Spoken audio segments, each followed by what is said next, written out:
नमस्कार, मैं सौरभ चंद्र, प्रवक्ता रसायन विज्ञान, जिला शिक्षा एवं प्रशिक्षण संस्थान श्रीरामपुर चित्रकूट से आज की इस ऑनलाइन वीडियो क्लास में आप सभी का स्वागत करता हूं। आज की क्लास में हम लोग स्टडी करेंगे साइंस सब्जेक्ट के एक इम्पॉर्टेंट टॉपिक विद्युत प्रतिरोध तथा प्रतिरोध को प्रभावित करने वाले कारक के बारे में। तो सबसे पहले हम लोग यह जानेंगे कि विद्युत प्रतिरोध क्या होता है और उसके बाद यह जानने का प्रयास करेंगे कि ऐसे कौन कौन से फैक्टर्स हैं जो विद्युत प्रतिरोध को प्रभावित करते हैं। तो आइए सबसे पहले यह जानते हैं कि विद्युत प्रतिरोध क्या होता है। विद्युत प्रतिरोध, जिसको हम इंग्लिश में इलेक्ट्रिक रेजिस्टेंस कहते हैं, तो किसी चालक का वह गुण जिसके कारण वह उसमें प्रवाहित होने वाली विद्युत धारा के प्रवाह का विरोध करता है, चालक का विद्युत प्रतिरोध कहलाता है। इसे अंग्रेजी के कैपिटल लेटर R से प्रदर्शित करते हैं। Here R stands for resistance. तो विद्युत प्रतिरोध क्या है? विद्युत प्रतिरोध किसी चालक का एक वह गुण है, यानी कि आप कह सकते हो किसी कंडक्टर की वह इंटरनल प्रॉपर्टी है जिसके कारण वह उस कंडक्टर में फ्लो होने वाले इलेक्ट्रिक करंट के फ्लो का अपोज करता है या विरोध करता है। यानी कि किसी कंडक्टर में जो इलेक्ट्रिक करंट फ्लो हो रहा है, उस इलेक्ट्रिक करंट के फ्लो में जो अपोजिशन होता है, जो विरोध होता है, उसको हम बोलते हैं इलेक्ट्रिक रेजिस्टेंस या विद्युत प्रतिरोध। अब विद्युत प्रतिरोध को हम कैसे मापते हैं, कैसे कैलकुलेट कर सकते हैं? तो उसके लिए यह बताया गया है कि यदि किसी चालक के सिरों के बीच विभवांतर कैपिटल V वोल्ट हो तथा चालक में प्रवाहित धारा कैपिटल I एम्पीयर हो, तो चालक का प्रतिरोध capital R is equal to V upon I according to Ohm's law. तो ओम के नियम को हम लास्ट क्लास में अच्छे से डिस्कस कर चुके हैं। वहाँ पर यह बताया गया था, यदि कोई कंडक्टर है, उस कंडक्टर के दोनों सिरों के क्रॉस यदि potential difference capital V volt है और उस कंडक्टर में फ्लो होने वाला जो इलेक्ट्रिक करंट है वो यदि कैपिटल I एम्पीयर है, तो हम जानते हैं according to Ohm's law V upon I एक कांस्टेंट होता है। तो V अपॉन I की वैल्यू क्या होती? कांस्टेंट, और इस कांस्टेंट को ही हम बोलते हैं रेजिस्टेंस। तो यानी कि हम कह सकते हैं कि according to Ohm's law resistance is equal to V upon I, where V stands for potential difference and I stands for electric current. तो विद्युत प्रतिरोध का मात्रक क्या होता है? तो जैसा कि हम जानते हैं, जो पोटेंशियल डिफरेंस है, पोटेंशियल डिफरेंस का जो मात्रक होता है, जो यूनिट होती है, वो वोल्ट होती है, और जो इलेक्ट्रिक करंट है उसका मात्रक एम्पीयर होता है। तो रेजिस्टेंस का जो मात्रक हो जाता है वो हो जाता है वोल्ट पर एम्पीयर, अथवा वोल्ट पर एम्पीयर की जगह हम लोग ज़्यादातर ओम का यूज करते हैं। तो विद्युत प्रतिरोध का जो यूनिट होता है वो क्या होता है? वोल्ट पर एम्पीयर अथवा ओम। ओम मोस्ट पॉपुलर टर्म है विद्युत प्रतिरोध के लिए। यूनिट की तरह हम ओम का ज़्यादा यूज करते हैं। ठीक है, तो आइए अब हम लोग जानेंगे कि ऐसे कौन कौन से फैक्टर्स हैं जो विद्युत प्रतिरोध को प्रभावित करते हैं। तो प्रतिरोध को प्रभावित करने वाले कारक। तो प्रतिरोध को प्रभावित करने वाले कारकों में जो सबसे पहला फैक्टर है हमारा लंबाई, कंडक्टर की लंबाई। तो इसको हम कंडक्टर की लंबाई का विद्युत प्रतिरोध में क्या असर पड़ता है, तो उसको हम एक प्रयोग के माध्यम से समझ सकते हैं। देखिए, यहाँ पर आपके सामने एक इलेक्ट्रिक सर्किट बनाया गया है। इस सर्किट में कौन कौन है? इस सर्किट में एक सेल है, ठीक है, एक रेजिस्टर है, और ये क्या है? ये हमारा वोल्ट मीटर है जिसकी हेल्प से हम लोग पोटेंशियल डिफरेंस को मापते हैं। और ये हमारा क्या है? एक एमीटर है, और यहाँ पर एक ये स्विच है। ठीक है, तो ये सेल हो गया। सेल के बाद एक आपके सामने नया टर्म आया हुआ है, रेजिस्टर। रेजिस्टर क्या होता है? इसके पहले अभी आपने क्या पढ़ा? रेजिस्टेंस पढ़ा, प्रतिरोध, और रेजिस्टर को बोलते हैं प्रतिरोधक। तो प्रतिरोध और प्रतिरोधक में क्या अंतर होता है? रेजिस्टेंस एंड रेजिस्टर में क्या डिफरेंस होता है, इसको थोड़ा समझ लेते हैं। देखिए, जो रेजिस्टेंस होता है वो किसी कंडक्टर की प्रॉपर्टी है। रेजिस्टेंस क्या है? किसी कंडक्टर की प्रॉपर्टी है। ठीक है, जिसके द्वारा वह उसमें फ्लो होने वाले इलेक्ट्रिक करंट का क्या करता है? अपोज करता है या विरोध करता है। तो resistance is a property, but register खुद एक चालक है। क्या है? एक चालक है, आप चालक कह सकते हो या एक डिवाइस कह सकते हो। ठीक है, जिसका एक निश्चित प्रतिरोध होता है। ठीक है, जो एक निश्चित प्रतिरोध रखता है। वो कोई चालक यदि हमारा 1 ओम का रेजिस्टेंस रखता है, या फिर 2 ओम का रेजिस्टेंस रखता है, ठीक है, या फिर 2.5 ओम का रेजिस्टेंस रखता है, 1.5 ओम का रखता है, तो वो हमारा जो कंडक्टर होता है, वो कंडक्टर जो कुछ ना कुछ प्रतिरोध रखता है, उसको हम बोलते हैं रेजिस्टर। ये आपका एक तार भी हो सकता है। यदि तार में कुछ निश्चित प्रतिरोध है तो वो भी हमारा रेजिस्टर की तरह काम करेगा। ठीक है, और ये इस रेजिस्टर के दोनों टर्मिनल के जो एक्रॉस ये क्या लगा हुआ है? ये हमारा वोल्ट मीटर लगा हुआ है, जिसकी हेल्प से हम लोग बता सकते हैं कि इस रेजिस्टर के दोनों टर्मिनल के क्रॉस कितने वोल्ट का पोटेंशियल डिफरेंस है।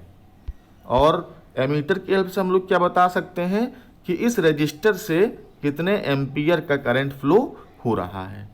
ठीक है, तो अब हम एक एक्सपेरिमेंट करते हैं, और एक्सपेरिमेंट की हेल्प से ये पता लगाएंगे कि किसी कंडक्टर की लेंथ में चेंज करने से उसके रेजिस्टेंस में क्या चेंज होता है। ठीक है, तो इस एक्सपेरिमेंट के लिए हम क्या करते हैं? एक सेल लगा देते हैं जिसका एक फिक्स वोल्टेज होता है। सपोज दैट 2 वोल्ट का हमने एक सेल लगा दिया। ठीक है, उसके बाद यहाँ पर रेजिस्टर के रूप में हम लोग क्या करते हैं? एक नाइक्रोम के पतले तार का इस्तेमाल करते हैं। एक हमने नाइक्रोम का तार ले लिया है और उसकी लंबाई हमने फिक्स कर दी है। उसकी लंबाई हम लोग जो ले रहे हैं वो 20 सेंटीमीटर ले रहे हैं। पहले प्रयोग में उस नाइक्रोम के तार की एक जो लंबाई है वो हम ले रहे हैं 20 सेंटीमीटर। एक चीज़ याद रखिएगा, नाइक्रोम और मैंगनीन ये 2 तार ऐसे होते हैं जिनका विद्युत प्रतिरोध काफ़ी ज़्यादा होता है, जबकि चांदी का तार है, तांबे का तार है, एल्युमिनियम का तार है, पीतल का तार है, इनका प्रतिरोध काफ़ी कम होता है। लेकिन यदि हम नाइक्रोम के तार का इस्तेमाल करते हैं, मैग्नीन के तार का इस्तेमाल करते हैं, तो इनका विद्युत प्रतिरोध काफ़ी ज़्यादा होता है। तो यहाँ पर हम उच्च विद्युत प्रतिरोध का जो तार है नाइक्रोम एक मिश्र धातु है। ठीक है, तो जिसका विद्युत प्रतिरोध काफ़ी ज़्यादा होता है, उस तार का हम यूज कर रहे हैं। और उसकी तार की लेंथ कितनी हमने रखी हुई है? उस तार की जो हमने लेंथ रखी है वो रखी है 20 सेंटीमीटर। तो यहाँ पर हम 20 सेंटीमीटर लंबाई के तार का इस्तेमाल करेंगे। यहाँ पर हम लगा देंगे 20 सेंटीमीटर का जो लंबा तार है एज ए रजिस्टर की तरह। ठीक है, और बाकी सब चीज़ें जो आपका वोल्ट मीटर है, मीटर है, स्विच है, इनको हम सीरीज में सब लगा देते हैं। और उसके बाद क्या करते हैं, यहाँ से हम स्विच को ऑन करते हैं। और जैसे ही स्विच को हम ऑन करते हैं तो इलेक्ट्रिक करंट इस सर्किट में फ्लो होने लगता है। और उस इलेक्ट्रिक करंट को हम जो है इस एमीटर की हेल्प से माप लेते हैं कि कितने एम्पियर का करंट फ्लो हो रहा है। और वोल्ट मीटर की हेल्प से हम लोग क्या माप लेते हैं? वोल्ट मीटर की हेल्प से हम लोग ये माप लेते हैं कि इस रजिस्टर के दोनों टर्मिनल्स के क्रॉस कितने वोल्ट का पोटेंशियल डिफरेंस उत्पन्न हो रहा है। उसको हम नोट कर लेते हैं, दोनों रीडिंग को नोट कर लेते हैं, एमीटर की रीडिंग को भी और वोल्ट मीटर की रीडिंग को भी। ठीक है, अब दूसरे प्रयोग में हम लोग क्या करते हैं? अब दूसरे प्रयोग में हम ये करेंगे कि यहाँ पर जो हमने रजिस्टर यूज किया था, रजिस्टर की तरह किसको यूज किया था? नाइक्रोम के 20 सेंटीमीटर लंबे तार को। दूसरे एक्सपेरिमेंट में इस बार क्या करेंगे, हम इस नाइक्रोम के तार की लंबाई बढ़ा देंगे। 20 सेंटीमीटर की बजाय इस बार हम रखेंगे नाइक्रोम के तार की लंबाई 40 सेंटीमीटर, जस्ट डबल कर देंगे। ठीक है, तो इस बार हम यूज कर रहे हैं रजिस्टर की तरह किसको, नाइक्रोम के 40 सेंटीमीटर लंबे तार को। बाकी सब चीज़ें उसी तरह आपकी लगी होंगी। अब इसके बाद फिर से हम स्विच को ऑन करेंगे। स्विच को जैसे ही ऑन करेंगे इलेक्ट्रिक करंट फ्लो होगा। इस बार फिर से हम क्या करेंगे कि इस एमीटर की हेल्प से इलेक्ट्रिक करंट को माप लेंगे और इस वोल्ट मीटर की हेल्प से पोटेंशियल डिफरेंस को माप लेंगे।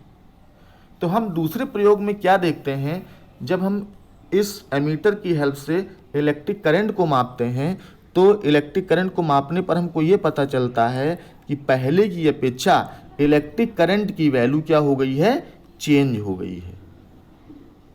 जबकि वोल्ट मीटर की हेल्प से जब हम लोग पोटेंशियल डिफरेंस मापते हैं तो पोटेंशियल डिफरेंस की वैल्यू में कोई चेंज नहीं आता है। ऐसा क्यों हुआ कि जो एमीटर की रीडिंग में चेंज आ गया, यानी कि इलेक्ट्रिक करंट की वैल्यू में चेंज आ गया, जबकि पोटेंशियल डिफरेंस की वैल्यू में चेंज नहीं आया। तो जो पोटेंशियल डिफरेंस होता है वह डिपेंड करता है किस पर, इस सेल हमारा कितने वोल्ट का लगा हुआ है। चूँकि हमने नेक्स्ट एक्सपेरिमेंट में सेल चेंज नहीं किया और सेल और इस रजिस्टर के बीच अन्य कोई, जैसे कि कोई रेजिस्टेंस नहीं लगा हुआ है और अन्य कोई कैपेसिटर नहीं लगा हुआ है, तो इस रजिस्टर के एक्रॉस जो पोटेंशियल डिफरेंस था वो चेंज नहीं होगा। यदि हमारा सेल 2 वोल्ट का है तो इस रजिस्टर के दोनों सिरों के एक्रॉस जो पोटेंशियल डिफरेंस होगा वो 2 वोल्ट होगा। यदि हमने सेल 2 की जगह 4 वोल्ट कर दिया होता तो इस रजिस्टर के जो दोनों टर्मिनल है उसके क्रॉस जो पोटेंशियल डिफरेंस आ जाता वो 4 वोल्ट का आ जाता। ठीक है, चूँकि हम सेल चेंज नहीं किए यहाँ पर, इस वजह से V की वैल्यू में कोई चेंज नहीं आएगा। तो किसकी वैल्यू में चेंज आया, तो चूँकि यहाँ पर हमने रजिस्टर चेंज किया हुआ है, किसको चेंज किया है, रजिस्टर को चेंज किया है। पहले रजिस्टर की तरह हमने 20 सेंटीमीटर लंबे तार का इस्तेमाल किया था और दूसरे प्रयोग में हम रजिस्टर की तरह 40 सेंटीमीटर लंबे तार का इस्तेमाल कर रहे हैं। तो यहाँ पर किसकी वैल्यू में चेंज आ गया, यहाँ पर इलेक्ट्रिक करंट की वैल्यू में क्या आ गया, चेंज आ गया। इलेक्ट्रिक करंट पहले एक्सपेरिमेंट की तुलना में जस्ट हाफ हो गया। जैसे ही हमने तार की लंबाई 2 गुना कर दी, इलेक्ट्रिक करंट की वैल्यू क्या हो गई, हाफ हो गई। तो हम अकॉर्डिंग टू ओम्स लॉ हम लोग जानते हैं कि V/I इज इक्वल टू क्या होता है, R होता है। तो यहाँ पर हमने दूसरे प्रयोग में यह देखा कि V की वैल्यू में कोई चेंज नहीं आया, V की वैल्यू सेम थी। जो हमारा I की वैल्यू थी वो क्या हो गई, कम हो गई और वो पहले की अपेक्षा आधी हो गई। और जैसे ही I की वैल्यू कम होगी, I की वैल्यू कम रहेगी और V की वैल्यू में कोई चेंज नहीं आएगा, तो यहाँ पर V/I है और जैसे जैसे हमारा I का मान कम होगा वैसे वैसे R का मान क्या होगा, बढ़ेगा। क्योंकि किसी भिन्न में यदि हर का मान बढ़ता है, हर का मान बढ़ने से उस भिन्न की जो वैल्यू होती है वो बढ़ जाती है। यानी कि V/I में यदि V का मान कांस्टेंट है और I की वैल्यू क्या हो रही है, हाफ हो गई है, तो R की वैल्यू जस्ट डबल हो जाएगी। तो यहाँ पर V/I से हम ये बता सकते हैं कि यदि हमारा I की वैल्यू क्या हो गई, हाफ हो गई है, आधी हो गई है, तो जो रेजिस्टेंस होगा वो पहले की तुलना में 2 गुना हो जाएगा। यानी कि तार की लंबाई बढ़ने के साथ, तार की लंबाई दूसरे प्रयोग में हमने बढ़ा दी थी, तार की लंबाई हमने 2 गुना कर दी थी, तो रेजिस्टेंस भी कितना हो गया, 2 गुना हो गया। तो यानी कि यदि हम किसी तार की लंबाई बढ़ाते हैं तो उसी रेशियो में हमारा विद्युत प्रतिरोध भी बढ़ता है। तो इस प्रयोग के द्वारा हम यह सीख पाए कि किसी भी चालक तार का जो प्रतिरोध होता है वो चालक की लंबाई के अनुक्रमानुपाती होता है। यानी कि resistance of any electric conductor is directly proportional to its length. यदि किसी कंडक्टर की यदि हम लंबाई बढ़ाएंगे तो उसका विद्युत प्रतिरोध भी बढ़ेगा। यदि कंडक्टर की लंबाई को हम 2 गुना कर देंगे तो विद्युत प्रतिरोध भी हमारा 2 गुना हो जाएगा। कंडक्टर की लंबाई को 3 गुना कर देंगे तो विद्युत प्रतिरोध भी हमारा 3 गुना हो जाएगा।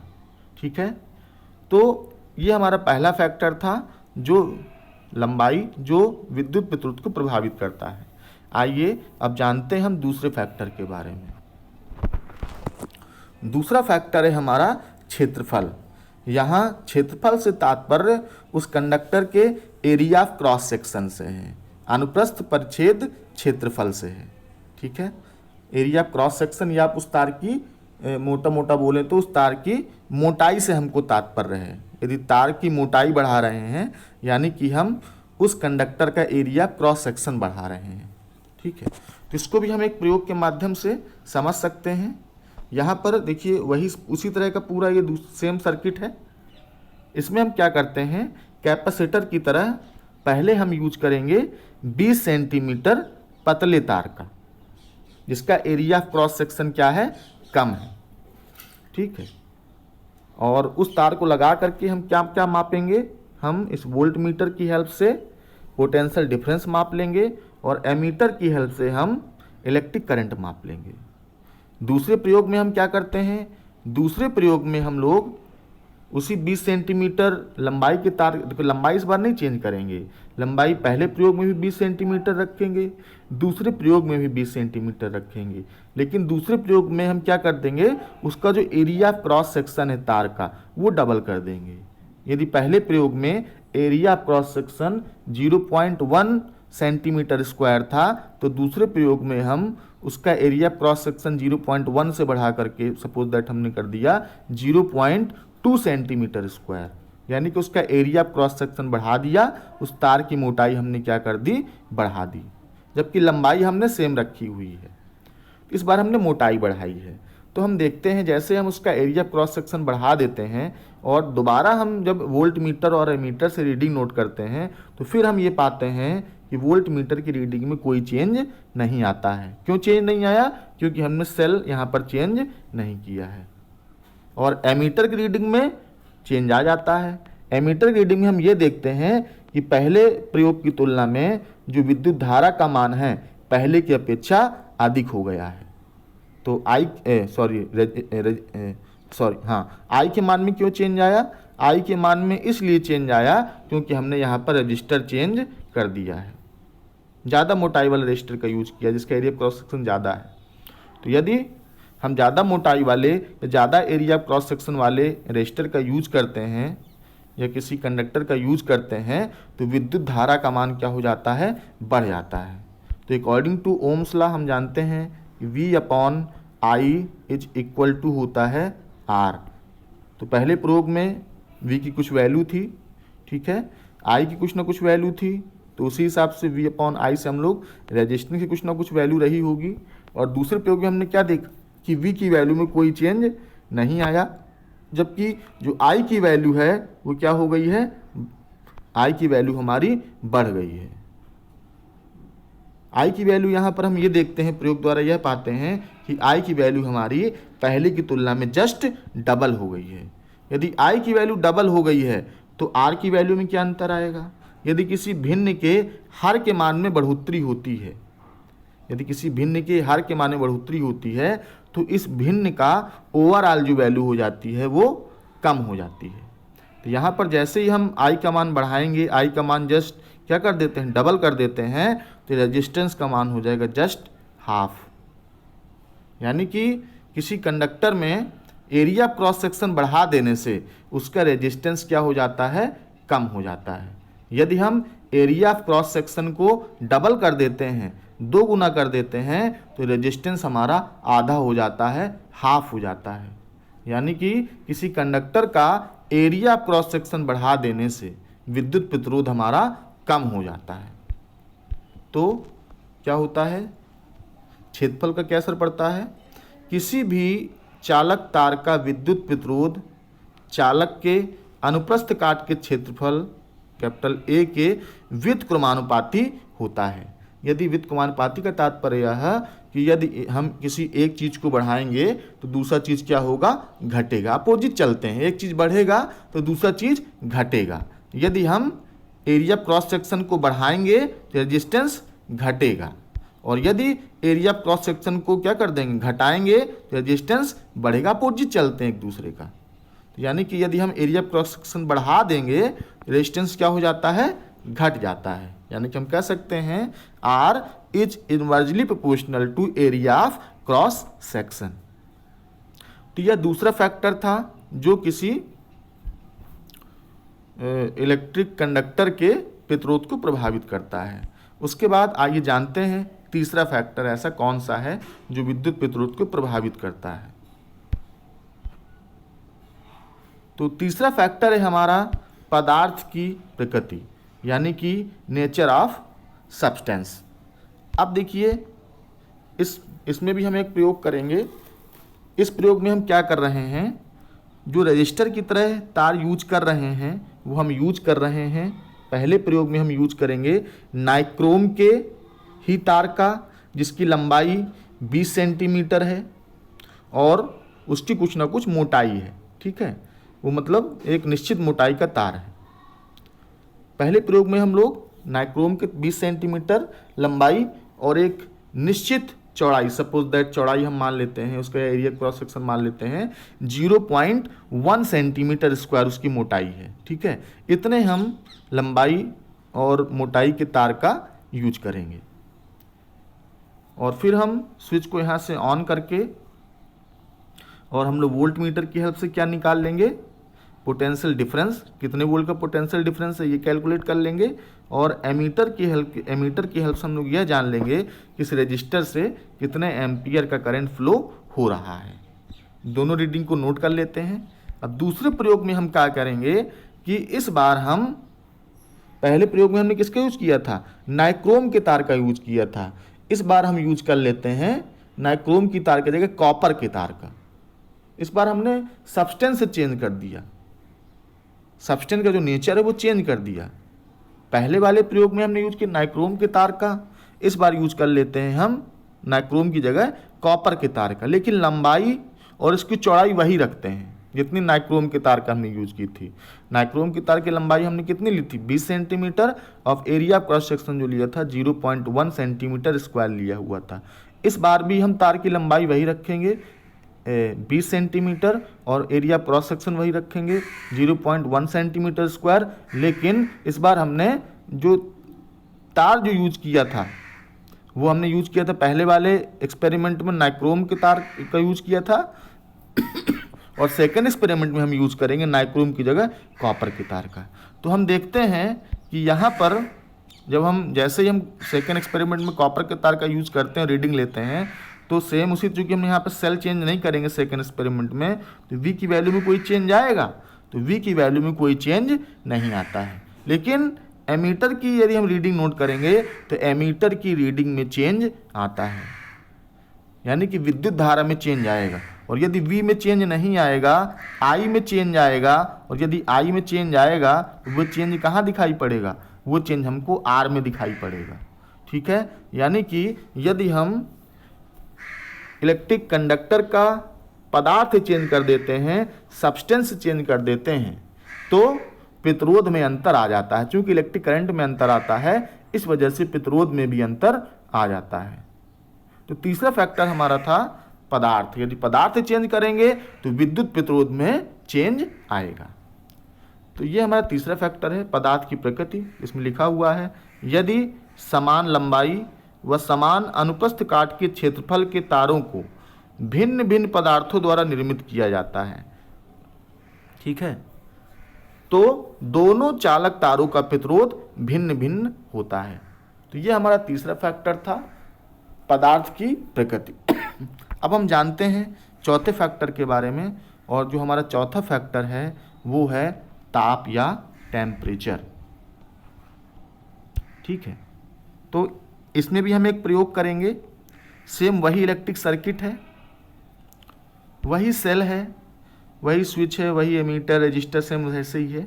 यहाँ पर हम रजिस्टर की तरह यूज करते हैं पहले वाले स्टेप में उसी तार का, नाइक्रोम का जो 20 सेंटीमीटर लंबाई का और 0.1 centimetre square 0.1 centimetre square area cross section वाले एक नाइक्रोम का तार का एज ए रजिस्टर हम यहाँ पर यूज करते हैं। तो पहले एक्सपेरिमेंट में हम लोग क्या देखेंगे, इस वोल्ट मीटर की हेल्प से पोटेंशियल डिफरेंस कैलकुलेट कर लेंगे और एमीटर की हेल्प से हम लोग क्या कैलकुलेट कर लेते हैं, विद्युत धारा का मान नोट कर लेते हैं। सेकेंड एक्सपेरिमेंट में हम उसी तार को रखते हैं, नाइक्रोम के तार का ही यूज करेंगे और 20 सेंटीमीटर लंबाई का जो तार था उसी का यूज करेंगे। मतलब उस तार में हम चेंज नहीं करेंगे, इस बार हम चेंज करने वाले टेम्परेचर में। तो तार वही रखा हमने, इस बार टेम्परेचर बढ़ा दिया।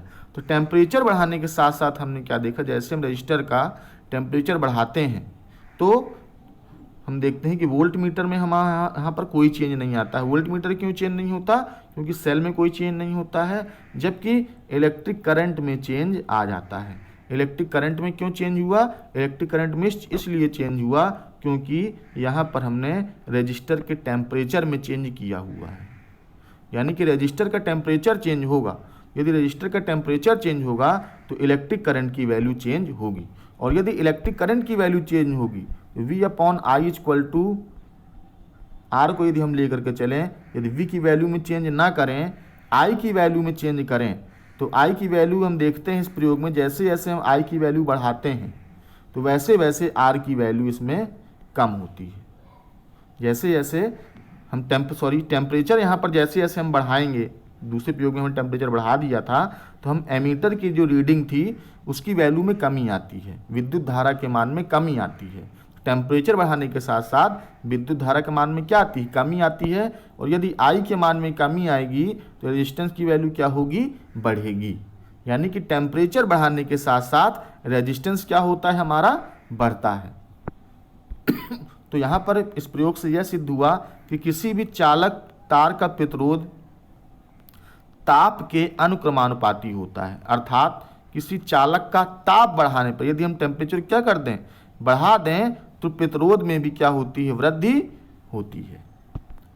तो ये हमारा चौथा फैक्टर था जो इलेक्ट्रिक रेजिस्टेंस को प्रभावित करता है। तो इस प्रकार से आज की क्लास में हम लोगों ने 4 फैक्टर पढ़े जो विद्युत प्रतिरोध को प्रभावित करते हैं। पहला फैक्टर कौन सा था, लेंथ।